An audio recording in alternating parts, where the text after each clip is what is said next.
নমস্কার প্রিয় দর্শক বন্ধুরা, রিতাস কিচেনে অনেক অনেক স্বাগত জানিয়ে আজকে রেসিপি নিয়ে চলে আসলাম।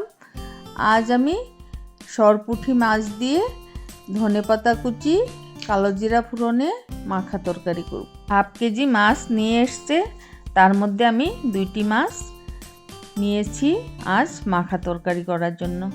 মাছগুলোতে নুন হলুদ মাখিয়ে দিকে একটি কড়া গ্যাসে চাপিয়ে দিচ্ছি, দিয়ে দিচ্ছি 3 টেবিল স্পুন সাদা তেল।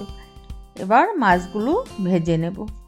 একে একে মাছ দুটো দিয়ে দিলাম, এবার একটু লাল লাল করে ভেজে নেব। বন্ধুরা, ছোট্ট একটি ভিডিও দিয়েছি, কষ্ট করে দেখে একটু লাইক কমেন্ট এবং সাবস্ক্রাইব করে পাশে থেকো। মাছগুলো ভাজা হয়ে গিয়েছে, নামিয়ে নেব। কড়াইতে তেল ছিল, ওই তেলেই আমি ফোড়নটা দিয়ে দেব।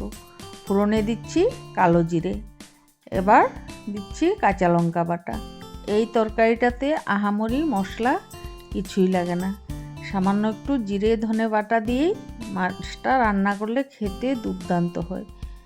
দিয়ে দিচ্ছি জিরে বাটা ধনে বাটা, হাফ টিস্পুনের থেকেও কম হলুদ গুঁড়ো দিয়ে দিয়েছি, হাফ টিস্পুনের থেকেও কম দিয়েছি শুকনো লঙ্কার গুঁড়ো, হাফ টিস্পুন দিয়েছি নুন। নুনটা স্বাদ বুঝে দিলেই হবে।